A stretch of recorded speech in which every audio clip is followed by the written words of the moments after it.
the Arlington Submarket. James, tell us a little bit about Arlington. Yeah, so Arlington, we're right off of 30.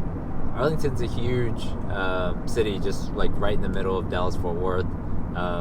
As you can tell, we're in a lot of traffic right now. A lot of people trying to get home from work, either from Fort Worth or Dallas.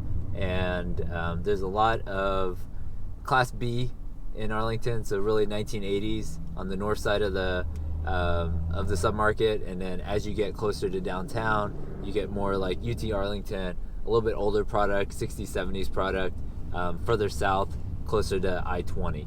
And so a lot of people like Arlington just because of its central location, relatively close to the airport, and then it has sort of all the entertainment that most suburbs are missing, right? So you have the Cowboy Stadium, you've got Globe Life Field, you've got Texas Live, and they're continually adding more and more to this submarket. So it's a good place. It has UT Arlington, so good jobs, good hospitals, and then as more and more people get priced out of maybe Dallas, you're going to see more people move into the Arlington submarket.